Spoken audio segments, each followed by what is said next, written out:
अस्सलाम वालेकुम dear students. आज हम MTS 603 कोर्स है हमारे पास MSc मैथमेटिक्स जिसका नाम है न्यूमेरिकल एनालिसिस। इसका हम आज एक लेक्चर डिस्कस करने वाले हैं। बड़ा इंपॉर्टेंट टॉपिक है। मैं इंशाल्लाह वर्चुअल यूनिवर्सिटी के जितने भी कोर्स हैं MTS 603 आज तो मैं पढ़ा रहा हूँ। इंशाल्लाह जितने भी कोर्स हैं मैथमेटिक्स के मैक्सिमम मैं उसके लेक्चर अपलोड करूँगा जी। इंशाल्लाह आपको समझ आएगी और इंशाल्लाह ताला बड़े ईजी मेथड से आपको समझाऊँगा जी। टॉपिक शुरू करने से पहले मैं यही कहूँगा कि जिन लोगों ने मेरे चैनल को सब्सक्राइब नहीं किया वो लाजमी करें, कमेंट करें और वीडियो को ज़्यादा से ज़्यादा शेयर करें अगर आपको पसंद आती है। तो कमेंट कीजिएगा कि जहाँ से समझ नहीं आती है आपको, जहाँ से समझ नहीं आएगी तो वहाँ पे कमेंट लाजमी कीजिएगा ताकि मुझे पता चले कि किस पॉइंट की आपको समझ नहीं आ रही, मैं उसको एक्सप्लेन लाजमी करूँगा जी। चलिए जी टॉपिक की तरफ आते हैं। तो हमारे पास MTH 603 है, इसका टॉपिक हमारे पास है बाइसेक्शन मेथड। बाइसेक्शन मेथड हमारे पास इसका टॉपिक है हमारे पास, और इसमें हमने ये देखना है कि हम कर लेते हैं, पहले स्टार्ट करते हैं कि लेट f(x) = 0। हम सपोज कर लेते हैं हमारे पास f(x) = 0 है। अच्छा इसमें आगे इसको मज़ीद बढ़ाने से मैं इसको बताना चाहता हूँ f(x) = हमारे पास अगर 0 आ जाए, अगर हमारे पास कोई फंक्शन है, कोई भी फंक्शन है हमारे पास, फॉर एग्जांपल मैं सपोज कर लेता हूँ, इधर सपोज करिए लेट करने के लिए 2x + 4 हमारे पास एक फंक्शन है। अगर मैं यहाँ पे 0 की वैल्यू पुट करता हूँ, अगर हमारे पास इस फंक्शन का आंसर हमारे पास 0 आ जाता है किसी शक्ल में, अगर मैं x = 0 पुट करता हूँ तो इस फंक्शन का आंसर 0 आ जाता है हमारे पास, तो ये फंक्शन आगे प्रोसीड नहीं करेगा, यानी इसका सोल्यूशन यही होगा।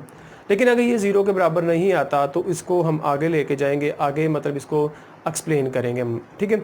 अगर सपोज कर लेते हैं f(x) = हमारे पास 0 है, तो हमने इसमें दो चीज़ों की वैल्यू निकालनी होती है, to find x0 and x1। अब इसमें हमारे पास जो x0 और x1 क्या है, हमारे पास ये कोई भी दो वेरिएबल कह रहे हैं कि जिसकी हमने वैल्यू को फाइंड करना है। हमने यहाँ पे कोई भी वैल्यू हो सकती है, a b हो सकती है, a1 b1 हो सकता है, a(x) हो सकता है, कोई भी आप ले सकते हैं, इसमें कोई परेशानी वाली बात नहीं है, ठीक है। तो ये दो हमारे पास है, इसके हमने नंबर 4 इसकी वैल्यू को हमने क्या करना है, फाइंड करना है। और फाइंड इस तरीके से करना है कि हमारे पास बाइसेक्शन मेथड कहता है कि अगर आप कोई वैल्यू पुट करें तो एक का आंसर पॉजिटिव आना चाहिए और एक का आंसर क्या है, नेगेटिव आना चाहिए। एक का आंसर पॉजिटिव आना चाहिए और एक का आंसर नेगेटिव आना चाहिए। हम सपोज कर लेते हैं कि हमारे पास हमने f(x)0 कोई वैल्यू हमारे पास है थी फंक्शन में पुट की, तो उसका आंसर नेगेटिव आ गया हमारे पास। लेस देन 0 का मतलब क्या हमारे पास नेगेटिव है, यानी ये फंक्शन ले लेते हैं। फॉर एग्जाम्पल मैं x को रिप्लेस करता हूँ -3 के साथ, तो f(x) = ये -3 है, इसको में पुट करेंगे तो हमारे पास क्या आ जाएगा, -6 + 4 और आंसर आ गया -2। यानी ये अगर हम इसकी एग्जांपल मज़ीद पढ़ेंगे भी, ये सिर्फ समझाने के लिए, ठीक है। तो मैं ये कह रहा था कि अगर मैंने कोई वैल्यू x की पुट की है लेकिन फंक्शन क्या आ गया, नेगेटिव आ गया, ठीक है, नेगेटिव। अब x0 की वैल्यू क्या आ गई हमारे पास, -2। सपोज कर लेंगे x0 क्या आ गया हमारे पास, ये वो वैल्यू। ये मैं इसलिए समझा रहा हूँ कि ताकि आपको ये फंक्शन की इसकी समझ आ जाए हमारे पास। तो f(x0) हमारे में कोई नंबर हमने पुट किया, फंक्शन के ऊपर कोई नंबर हमने पुट कर लिया, इमेजिन कर लेते हैं कि उससे हमारे पास क्या आ गया, नंबर नेगेटिव आ गया, ठीक है। इसी तरह हम कोई एक और लिमिट पुट करते हैं कि f(x1), ये x1, ठीक है, कोई x1 की कोई वैल्यू है, उसमें हमने फंक्शन के अंदर पुट की तो उसका आंसर पॉजिटिव आ गया हमारे पास, क्या आ गया, पॉजिटिव आ गया, ठीक है। ये अगर आप साथ, मैंने तो एग्जैक्ट 3 पुट कर दिया, -3 पुट कर दिया, लेकिन आपने फंक्शन को देख के जज करके देखना होता है कि हम कौन सी वैल्यू पुट करें हमारे पास नेगेटिव और पॉजिटिव वैल्यू दोनों आ जाए, यानी एक पॉजिटिव आनी चाहिए और एक क्या आनी चाहिए, नेगेटिव आनी चाहिए, ठीक है जी। तो अब मैं फॉर एग्जाम्पल इसी फंक्शन में पुट करता हूँ x = +1 पुट कर लेता हूँ, तो f(x) क्या आ जाएगा हमारे पास 1, ये होगा हमारे पास 2 + 4 = 6 आ जाएगा। अब देखिए ये पॉजिटिव है हमारे पास और ये क्या हमारे पास नेगेटिव है, तो इसका मतलब है x1 पर हमारे पास पॉजिटिव वैल्यू और x0 पर हमारे पास नेगेटिव वैल्यू। तो ऐसी हमने वैल्यू, यानी फॉर एग्जांपल ये 6 क्या हो गया हमारे पास, x1 हो गया, और -2 क्या हो गया हमारे पास, x0 आ गया। ये एक दो नंबर हमने क्या डिफाइन किए, हमने फाइंड किए इनके, ठीक है, एग्जांपल दे के। वैसे यानी एक जनरल हमने इस तरह याद करना है, कोई ऐसा नंबर पुट करना है कि जिससे फंक्शन की वैल्यू क्या हो, नेगेटिव, वो जो नंबर होगा वो x0 होगा। और हमने कोई ऐसा नंबर पुट करना है जिसमें से फंक्शन की वैल्यू हमारे पास पॉजिटिव आए, वो नंबर क्या होगा हमारे पास, x1 होगा, ठीक है जी। और जारी बात इन दोनों का जो प्रोडक्ट होगा इन दोनों का जो प्रोडक्ट होगा हमारे पास वो हमारे पास क्या होगा जी, लेस देन ज़ीरो हो जाएगा, नेगेटिव होगा, क्योंकि पॉजिटिव और नेगेटिव से ज़रब दे तो हमारे पास आंसर क्या आएगा, नेगेटिव ही हमारे पास आता है जी। ठीक है, तो ये मैंने आपको समझाया। अब देखें इससे आगे क्या करना है हमने, इससे आगे क्या करना है हमने, देखें हमने x0 और x1 की वैल्यू को निकाल लिया, क्योंकि हमने दो नंबर ऐसे पुट किए, हमें पता चल गया इस नंबर पे नेगेटिव वैल्यू आती है, इस नंबर पे पॉजिटिव वैल्यू होती है। एक बात यह है कि मैं फिर बताने लगा हूँ कि हमने ऐसे नंबर दो लेने होते हैं जिस पे दोनों ऑपोजिट साइन हमारे पास आंसर में आए, यानी एक माइनस में आएगा प्लस में आया। ठीक है, वो दो जहाँ पे भी आ जाते हैं तो वो दो नंबर आपके x0 और x1 हो जाएंगे। ठीक है, आगे हम फिर फर्स्ट अप्रोक्सीमेशन निकालते हैं। फर्स्ट अप्रोक्सीमेशन क्या हमारे पास, देखिएगा फर्स्ट अप्रोक्सीमेशन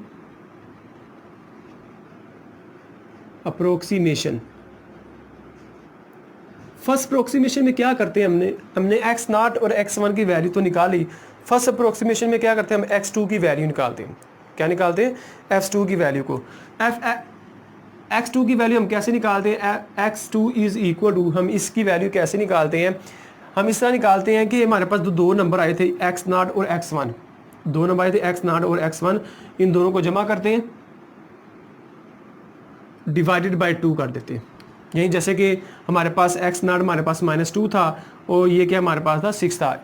इसमें इसको एग्जांपल देने के लिए यानी -2 + 6 डिवाइडेड बाय 2, ये हमारे पास क्या आएगा 4 divided by 2 is equal to 2, यानी x2 इस तरह आएगा हमारे पास। ठीक है, यानी कोई दो हमारे पास नंबर आएंगे हमारे पास x2, तो हमारे पास क्या होगा x2 + x1 डिवाइडेड बाय 2। ये जो मैं समझा रहा हूँ ये जनरल समझा रहा हूँ, ये कि जनरल फॉर्म है, ये इसलिए एग्जांपल दे रहा हूँ कि आपको समझ आ जाए। ठीक है, अब इसके बाद देखिएगा कि हमारे पास ये तो फर्स्ट अप्रोक्सीमेशन होगी। अब इस जो x2 की वैल्यू आती है, x2 की जो वैल्यू आती है हमारे पास, हम इस फंक्शन के जो फंक्शन हमारे पास दिया होता है, कोई भी दिया हो, फॉर एग्जाम्पल ये फंक्शन है, इसमें पुट करेंगे। अगर हमारे पास fx2 की वैल्यू हम पुट करते हैं फंक्शन के अंदर और सपोज करें हमारे पास उसका आंसर आ जाता है हमारे पास ही नेगेटिव, वैसे इधर तो नहीं आता है लेकिन सपोज कर लेते हैं इसका आंसर क्या आता है, नेगेटिव आता है। तो फिर जो हमारे पास रूट जो आएगा ना, रूट्स लाई बिटवीन, किन के दरमियान लाई करेगा, वो लाई करेगा हमारे पास x2 एंड x1 के दरमियान। ठीक है जी, x1 के दरमियान हमारे पास ये रूट लाई करेगा। ठीक है जी, अब इसमें हमारे पास देखिएगा इसके दरमियान अगर पॉजिटिव आता है, अगर हमारे पास देखिए form if fx2 greater than 0, यानी अगर हमारे पास पॉजिटिव आंसर आता है जैसे कि इस शक्ल में हमारे पास इस एग्जांपल में आया हुआ है, तो फिर हमारे पास जो रूट होगा, रूट्स जो होता है लाई करता है बिटवीन हमारे पास किसके दरमियान लाई करता है, x0 एंड x2 के दरमियान। ठीक है, यानी अगर हमारे पास नेगेटिव आंसर आए तो x1 और x2 के दरमियान होगा, अगर हमारे पास पॉजिटिव आंसर आए तो हमारे पास x0 और x हमारे पास 2 के दरमियान लाई करेगा। ये था बेसिक कंसेप्ट। ठीक है, लेकिन इसकी एग्जांपल को मज़ीद मैं इसकी एग्जांपल सोल्व करता हूँ ताकि आपको समझ आ जाए। अब इसका जो बेसिक कंसेप्ट है ना, बेसिक कंसेप्ट भी साथ समझ लें कि बेसिक कंसेप्ट इसका है कि आप बाइसेक्शन मेथड का जी। ठीक है, बाइसेक्शन मेथड हमारे पास जी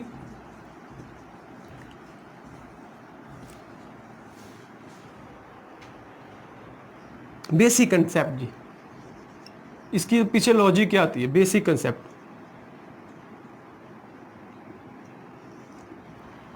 सपोज करें कि हमारे पास कोई ग्राफ हम बनाते हैं। ठीक है, तो ग्राफ कोई सपोज कर लें कि इस तरह का ग्राफ बनता है जी। ठीक है, सपोज करें तो हम पहले ये फ़र्ज़ कर लेते हैं कि इस पॉइंट पे फ़र्ज़ करें कि हमारे पास जो fx की वैल्यू है वो हमारे पास क्या है जी, 0 है, फ़र्ज़ कर लेते हैं। ठीक है, इस पॉइंट पे हमारे पास fx की वैल्यू क्या है, हमारे पास 0 है। और दो पॉइंट हम लेट करते हैं, यहाँ एक पॉइंट यहाँ पे बना लेते हैं, इसे हम x0 कह देते हैं, और एक पॉइंट यहाँ पे बना देते हैं, इसे हम x1 कह देते हैं। ठीक है जी, ऊपर लिख देता हूँ, यानी ये इस पर आ गया और ये इस पर आ गया। ज़ाहिर बात ये नेगेटिव है, नीचे की तरफ है, ग्राफ, तो ये नेगेटिव वैल्यू होगी और ये क्या हमारे पास पॉजिटिव वैल्यू होगी। जब मैं इसका मिड पॉइंट निकालता हूँ यानी x0 plus x1 divided by 2 को डिवाइड करके निकालता हूँ तो जाहिर बात है जो आंसर आएगा इन दोनों के दरमियान होगा। सपोज कर लें कि उसका आंसर नेगेटिव आता है। क्या आता है? आंसर नेगेटिव हमारे पास आता है, यानी ये हमारे पास x2 जो है हमारे पास उसका आंसर क्या आता है? Negative less than 0। तो हम कहते हैं कि सपोज करें कि यहाँ पे लाई करता है, यहाँ पे लाई कर रहा है, ठीक है।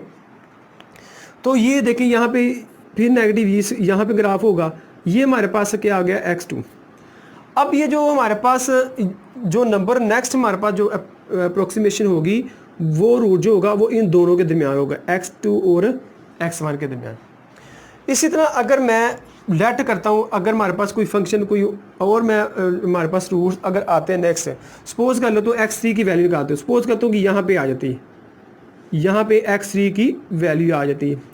तो यहाँ पे फ़र्ज़ करें कि x3 की वैल्यू आती है हमारे पास, x3 की वैल्यू आती है हमारे पास ये यहाँ पे, तो फिर रूट्स इन दोनों के दरमियान लाई करेगा, इन दोनों के दरमियान, ठीक है। इसी तरह आप करते जाएं तो आप एक ऐसे रूट के पास पहुंचेंगे जहां पे वो ऐसे रूट्स के पास पहुंचेंगे जो रूट्स हमें चाहिए हो। तो इसी तरह बाइसेक्शन मेथड के साथ हम इल्ट्रेशन ज़्यादा से ज़्यादा करते हैं, 7 8 9 करते हैं इल्ट्रेशन, ताकि हम उस रूट के पास पहुँच जाएँ।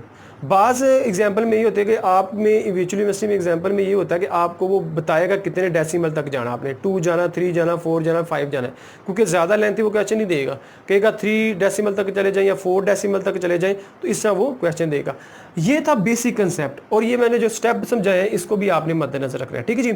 तो ये आप समझें। इसके बाद मैं इसकी example x³ minus 9x plus 1 roots between the x is equal to and x is equal to 4। बड़ी अच्छी बात है, एग्जामिनर बास का अगर रूट बता देता है आपको इनिशियली कि जहाँ पे एक पर पॉजिटिव वैल्यू आती है और एक पर नेगेटिव वैल्यू आती है, यानी एक का आंसर हमारे पास नेगेटिव में आता है और एक का आंसर हमारे पास क्या आता है? पॉजिटिव में आता है। तो इससे हमें पता चल जाता है कि ईजीली रूट कौन से हैं जी। अब कोई ऑलरेडी बताया, लेकिन अगर ना भी बताए तो आपने खुद चेक करना है, ठीक है, खुद चेक करना है कि कहाँ पे इस फंक्शन पे नेगेटिव वैल्यू आ रही है और कहाँ पे पॉजिटिव वैल्यू आ रही है, ठीक है।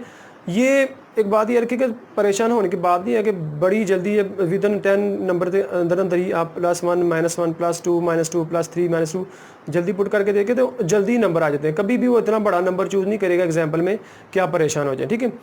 अब इसमें अब इस फंक्शन इस हमारे पास एग्जाम्पल को करते हैं। हमारे पास देखिएगा आप यहाँ पे ये फंक्शन हमारे पास f(x) is equal to x3 minus x 9x plus 1, इसे क्यू नंबर 1 कर दिया मैंने पास, ठीक है। अब ये जो हमारे पास x इज इक्वल 2 और x इज इक्वल 4, इसको बारी बारी इस फंक्शन के अंदर पुट करना है और हमें देखना है कि ऑपोजिट साइन बाकी है कि नहीं। पुट करते हैं जी, पहले पुट करते हैं x is equal to 2 put करते हैं, तो हमारे पास जहाँ पे x है वहाँ पे 2 आ जाएगा। f2 इज इक्वल टू 2 की पावर 3 माइनस 2 आएगा, 9 3 कह रहा हूँ, प्लस 1 आएगा। तो f2 हमारे पास आ जाएगा, हमारे पास क्या आ जाएगा जी 8 आ जाएगा, माइनस 18 आ जाएगा, प्लस हमारे पास क्या आ जाएगा 1 आ जाएगा। 8 और 1 9 में से 18 निकाले तो हमारे पास क्या आंसर आता है जी -9 ही आएगा। तो ये देखें ये क्या आ गया हमारे पास लेस देन 0, यानी हमारे पास आंसर क्या आ गया? नेगेटिव आ गया। अब हमने ये वैल्यू पुट करनी है x इज इक्वल टू 4। जब x is equal to 4 put करेंगे हमारे पास देखिएगा तो f हमारे पास f is equal to 4 f4 is equal to यहाँ पे पुट करना है 4 की 3, ये हमारे पास 9 4 आ जाएगा, ये प्लस 1 आ जाएगा। तो हमारे पास f4 आ जाएगा हमारे पास जी, ये हमारे पास 64 आ जाएगा, ठीक है, ये हमारे पास 36 आ जाएगा, प्लस 1 आ जाएगा, और इसका आंसर हमारे पास आएगा जी 29 के करीब आएगा, ठीक है। और ये हमारे पास क्या होगा? ग्रेटर देन 0 आ गया, क्योंकि इसका आंसर क्या होगा? पॉजिटिव, क्योंकि देखिए 64 और 61 ये होगा 65 हो गया, ये पॉजिटिव है, सारी बात है, इसका आंसर पॉजिटिव ही हमारे पास आएगा, ठीक है।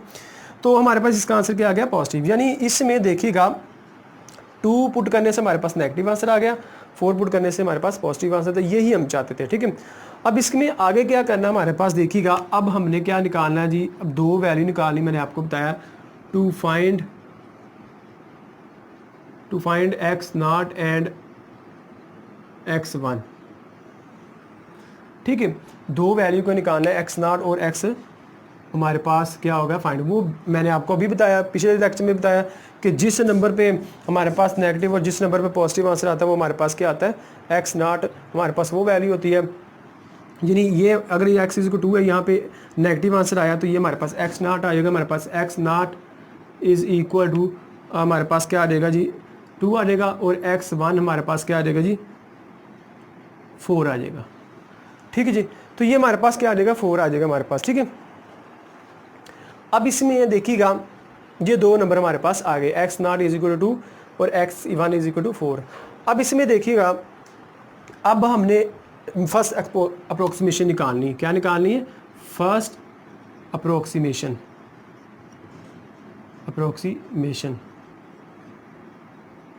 फर्स्ट अप्रोक्सीमेशन हमने कैसे निकालनी है जी, ज़ाहिर बात है x नॉट और x1 हो गया, ज़ाहिर फर्स्ट अप्रोक्सीमेशन होगी x2, हमने x2 निकालना है। तो x2 कैसे निकालेंगे, हमारे पास x2 कैसे आएगा, x2 इज इक्वल टू हमारे पास कैसे आएगा कि इन दोनों का मिड पॉइंट निकालेंगे, x not plus x1 divided by क्या आ जाएगा 2 आ जाएगा। ठीक है, तो हमारे पास x2 is equal to x not की वैल्यू हमारे पास 2 है प्लस 4 है डिवाइडेड बाय 2, और ये हमारे पास x not is equal 6 divided by 2, और ये हमारे पास क्या आ जाएगा 2 है, सॉरी x2। अब देखें x2 हमारे पास क्या आ गया 3 आ गया।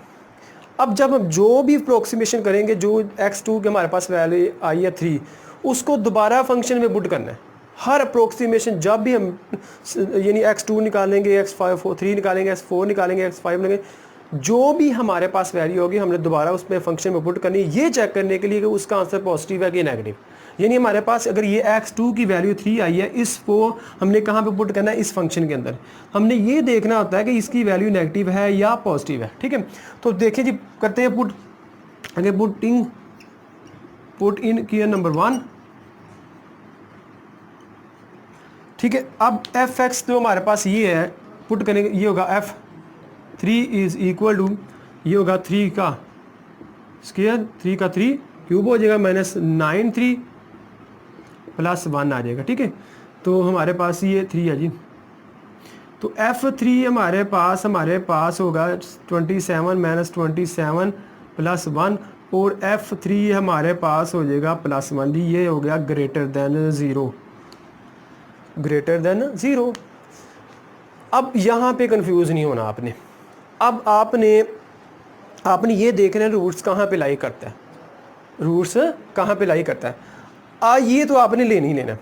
ठीक है ना, देखो f3 है यानी x इज इक्वल टू 3, एक तो रूट हमारे पास ये हो गया x2 इज इक्वल टू 3, लेकिन इसकी वजह से आंसर क्या आ रहा है, पॉजिटिव आ रहा है। क्या आ रहा है, पॉजिटिव आ रहा है। अब आपने नेगेटिव वाला रूट्स देखना है, प्रीवियस देखना है, प्रीवियस। अब कौन से नंबर से हमारे पास नेगेटिव आंसर आया था, 2 की वजह से। ये देखें 2 पुट किया था हमने और हमारे पास क्या आया था, नेगेटिव आंसर आया था। क्योंकि हमने जब भी अगर नेक्स्ट अप्रोक्सीमेशन करनी है तो हमारे पास एक नेगेटिव आंसर होना चाहिए, एक का पॉजिटिव आंसर आना चाहिए। तो ये x2 इज इक्वल टू 3 की वजह से हमारे पास पॉजिटिव आंसर आया। हमने अब नेगेटिव वाला ढूंढना है। नेगेटिव हमारे पास किसकी वजह से आएगा, f2 की वजह, यानी हमारे पास एक ये नंबर हो गया। ठीक है, यानी ये वाला x not is equal to 2, यानी x नॉट को हमने 2 कहा था, तो ये जो हमारे पास 2 है ये x नॉट है, इसकी वजह से हमारे पास क्या आई, नेगेटिव वैल्यू आ गई। ठीक है, अब इसका मतलब है कि रूट किन के दरमियान लाई करेगा, x नॉट और x2 के दरमियान। x नॉट x1 को छोड़ दें क्योंकि ये हमारे पास पॉजिटिव आंसर आया। अगर यहाँ पे नेगेटिव आंसर आता तो हमने पॉजिटिव वाले को देखना था, फिर हमने इसको इंक्लूड करना था x1 को। ठीक है, बात समझ रही है कि नहीं। अगर यहाँ पे पॉजिटिव आंसर आ गया तो हमने नेगेटिव वाले को प्रीवियस देखना है, तो ये इसकी वजह से हमारे पास फंक्शन क्या आया था, नेगेटिव आया था। फंक्शन को देखें उस नंबर की वजह से हमारे पास फंक्शन वो नेगेटिव हो। अब हम लिखेंगे कि रूट्स हमारे पास क्या होंगे, roots will be lie between x2 and x not के किसके दरमियान लाई करेंगे, x2 और x नॉट के दरमियान लाई करेंगे। अब सेकंड अप्रोक्सीमेशन निकालेंगे हम। सेकंड अप्रोक्सीमेशन क्या होगी हमारे पास, अप्रोक्सीमेशन यानी नेक्स्ट अप्रोक्सीमेशन क्या होगी, सेकंड अप्रोक्सीमेशन क्या होगी, हमने x2 निकालनी है तो हम क्या निकालेंगे, x3 निकालेंगे। ठीक है जी। तो x3 किसके कैसे निकालेंगे, x3 हमें पता चल गया कि रूट्स किन के दरमियान है, x2 और x0 के दरमियान है, x2 और x0। इनका मिड पॉइंट निकालेंगे कैसे, x2 plus x0 divided by 2। तो हमारे पास x3 आ जाएगा, x2 हमारे पास क्या 3 प्लस x0 के हमारे पास 2 डिवाइडेड बाई 2 और x3 is equal to 5 divided by 2 और x3 इज इक्वल टू हमारे पास क्या हो गया 2.5 आ गया, ठीक यही आ गया 2.5। ठीक है। अब इसमें ये देखिएगा कि हमने x3 की वैल्यू निकाल ली, x3 की वैल्यू भी हमने निकाल ली।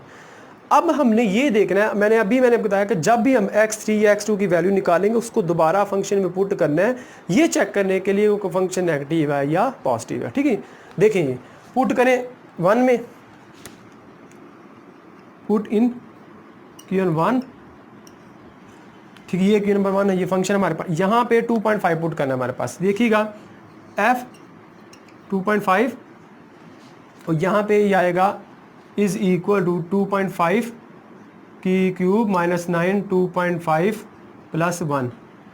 तो इसका आंसर देखिएगा, इसका आंसर मैं बता देता हूँ f 2.95। इसका आंसर हमारे पास जी आएगा जी, हमारे पास इसका आंसर आएगा जी x3 का। x3 का आंसर जो हमारे पास आएगा जी, ये मैं बता देता हूँ, इसको सोल्व करके हमारे पास क्या आएगा जी -5.875 जी। ये हमारे पास क्या आएगा, आंसर आएगा, ये नेगेटिव में आंसर आया जी। ये हमारे पास क्या आ गया, नेगेटिव आंसर आ गया। f 2.5 पुट किया तो हमारे पास क्या आ गया, लेस देन 1 आ गया। ये क्या आ गया, लेस देन 1 आ गया। अब जब हमने लेस देन 1 कर लिया, ये नेगेटिव आ गया, ये क्या आ गया, नेगेटिव, यानी ये नेगेटिव। अब तो ये तो रूट होगा, एक बात याद रखिएगा, ये वाला तो रूट होगा f3, इसको नहीं जाने देना आपने। ठीक है। हमने बस इसको चेक करना था ये इसका आंसर नेगेटिव या पॉजिटिव। अब इसकी वजह से आया नेगेटिव, अब इसकी वजह से आया नेगेटिव। अब हमने क्या करना है, प्रीवियस में से पॉजिटिव वाला देखना है कि पॉजिटिव किसकी वजह से आंसर आया था। देखें अब इसकी वजह से x is equal to x2 की वजह से 3 था, फंक्शन में पुट किया था, हमारे पास आंसर क्या आ गया, पॉजिटिव आ गया था। हमारे पास क्या आ गया, पॉजिटिव आ गया। आपने पीछे नहीं चले जाना, मतलब इस यहाँ पे x1 की जगह यानी प्रीवियस देखना हमारे पास। ठीक है। तो हमारे पास f3 हमारे पास 3 की वजह से, हाँ अगर 3 की वजह से नेगेटिव आता फिर हम इसको भी छोड़ देते, फिर हम इसको लेते। ठीक है। अब इसकी वजह से positive x2 is equal to 3 है, इसकी वजह से हमारे पास पॉजिटिव आंसर आया था। इसका मतलब ये होगा कि रूट्स लाई बिटवीन किसके दरमियान, x3 और x2 के दरमियान लाई करेगा, x3 एंड x2 के दरमियान लाई करेगा। ठीक है जी। फिर ये हमने नेक्स्ट अप्रोक्सीमेशन निकालनी है। नेक्स्ट अप्रोक्सीमेशन कैसे निकालेंगे, इसमें मैं कर देता हूँ कि हमारे पास x3 निकालिए। अब हमारे पास है थर्ड, हमारे पास ये देखेंगे थर्ड अप्रोक्सीमेशन जी।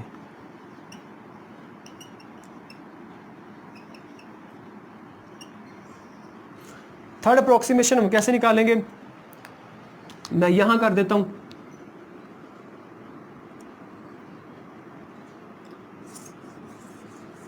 ठीक है, यहां से मैं ऊपर की तरफ चला जाता हूं। ठीक है। अब देखें इसमें हमारे पास थर्ड अप्रोक्सीमेशन हम कैसे सॉल्व करेंगे। हमारे पास देखिएगा इसका रूट कैसे निकालेंगे। हमारे पास क्या आ जाएगा, x4 रूट किन के दरमियान लाई कर रहा था, x3 और x2 के दरमियान, इसका मिड पॉइंट निकालना है, x3 plus x2 divided by 2। अब हमारे पास देखिएगा ये होगा x4 इज इक्वल टू, हमारे पास क्या हो गया, x3 क्या था हमारे पास 2.5 प्लस हमारे पास x2 क्या था हमारे पास 3 डिवाइडेड बाय 2 और इसका आंसर आएगा 2.75। इसका आंसर क्या आएगा हमारे पास 2.75 हमारे पास आंसर आएगा। अब इसकी वैल्यू को हमने क्या करना है जी, हमारे पास x4 की वैल्यू क्या हमारे पास आ गई, ये वाली 2.75। अब इसकी वैल्यू को हमने क्या करना है, यहाँ पे इसकी x4 की वैल्यू को हमने क्या पुट करना है, फंक्शन के अंदर पुट करना है। फंक्शन के अंदर क्या करना है, पुट करना है x4 की। यानी अब देखिए हमारे पास फंक्शन है, हमारे पास देखिएगा, चलिए मैं इधर साफ करके आपको बता देता हूँ जी। ठीक है, हाँ जी। ये हमारे पास ऐसे ही रहने देते हैं इसके अंदर, ठीक है। इस फंक्शन के अंदर हमारे पास क्या पुट करना है जी, x इज इक्वल 2.5, तो हम पुट करते हैं f 2.75 इज इक्वल, ये 75 सॉरी ये वाली पुट करनी है हमारे पास, f इज इक्वल 2.75, ये होगा 2.75 का क्यूब माइनस 9, 2.75 प्लस 1, तो हमारे पास इसका आंसर क्या आएगा, देखिए इसको सोल्व कीजिएगा, क्या आएगा हमारे पास, देखें इसका आंसर मैं बता दूँ, तो इसका आंसर हमारे पास आएगा जी, इसका आंसर आएगा माइनस 2.863 जो आपकी बुक में लिखा होगा, ठीक है। ये हमारे पास, इसको सोल्व करेंगे तो हमारे पास ये आंसर आ जाएगा, इसका क्यूब लीजिएगा, इसको 9 से मल्टीपल कीजिएगा, प्लस 1 कीजिएगा, तो हमारे पास इसका नेगेटिव में आंसर आएगा। अब फिर हमारे पास नेगेटिव में आंसर आ गया, ये क्या आ गया हमारे पास, लेस देन 0 आ गया, क्या आ गया हमारे पास, लेस देन 0 आ गया, ठीक है। अब इसमें हमारे पास देखिएगा, अब हमने देखना है रूट्स की इसके दरमियान लाई कर रहा है। अब देखें ये था हमारे पास x4, मैं इधर मैं x4 की वैल्यू देता हूँ, ये था रूट्स हमारे पास x4 इज 2.75, ये वाला इधर मैंने लिख दिया ये, ठीक है नहीं। इसकी वजह से हमारे पास क्या आ रहा है, नंबर नेगेटिव आ रहा है, इसकी वजह से हमारे पास फंक्शन क्या आ रहा है, हमारे पास नेगेटिव आ रहा है, ये तो हमारे पास है ही है। अब हमने पीछे वाला देखना पॉजिटिव किसकी वजह से आया था, पॉजिटिव किसकी, देखें यहाँ पे हमारे पास 2.5 की वजह से नेगेटिव आया, ये नहीं चूज़ करना, पॉजिटिव देखना हमारे पास। हमने देखा कि 3 की वजह से पीछे जाए, हमने देखे पीछे के, इसकी वजह से नेगेटिव ये चूज़ नहीं करना, और इसके बाद यहाँ पे आए x2 की जगह 3 था, इसकी वजह से हमारे पास फंक्शन आ गया पॉजिटिव। तो इसका मतलब ये होगा कि रूट जो होगा, रूट्स लाई बिटवीन, जो लाई करेगा बिटवीन x4 एंड x2 के दरमियान, ठीक है। इसी तरह आप नेक्स्ट अप्रोक्सीमेशन करते चले जाएंगे और आपका आंसर हमारे पास, आपका आंसर मिल जाएगा। एक दो कुछ वैल्यू आगे हमारे पास देखें आएंगी आगे, अगर आप नेक्स्ट रूट निकालेंगे, अब अगर x5 निकालेंगे तो x5 की जगह हमारे पास जो आएगा, इसका आंसर भी 2.7 के करीब ही आएगा। जब हमारे पास सपोज अगर मैं सपोज कर लेता हूँ फॉर में x5 हमारे पास सपोज करें 2.76 आ जाता है, ठीक है। सपोज करें नेक्स्ट वैल्यू ये नहीं आएगी, थोड़ी तब्दील आएगी। मैं बताना चाहता हूँ कि x5 हमारे पास अगर सपोज करें, इसी तरह आपने x5 निकालना है जितना अप्रोक्सीमेशन निकालनी है, ठीक है। रूट्स किन के दरमियान लाई कर रहा है, x4 x2 इनका मिड पॉइंट निकालना है हमारे पास, फिर वो फंक्शन के अंदर पुट करना है। तो आपने फर्ज करें 2.76 हमारे पास इसका आंसर आ जाता है सपोज करें, तो ये अप्रोक्सीमेट किसके करीब है, क्या है हमारे पास करीब, यानी जब दो हमारे पास अप्रोक्सीमेशन की वैल्यू सेम आ जाती है, वहाँ पे हमारे पास वो पॉइंट होता है जहाँ पे हम उस फंक्शन की वैल्यू एग्जैक्ट निकाल सकते हैं। वो पॉइंट हमारे पास होता है जहाँ जो हमने निकालना होता है जी, ठीक है। तो उम्मीद है कि आपको ये समझ आई होगी। वो वहाँ तक इलस्ट्रेशन करनी होती है जहाँ तक ये दो जो वैल्यू हमारे पास, दो जो नंबर है हमारे पास, अप्रोक्सीमेशन है जो हमारे पास, वो दोनों सेम ना हो, करीब यानी बिल्कुल करीब हो, तो वहाँ तक हमने नंबर निकालना था, वो दरअसल हमारे पास क्या आता है, नंबर होता है। Thank you so much. Laptop use करने के लिए पता क्यों?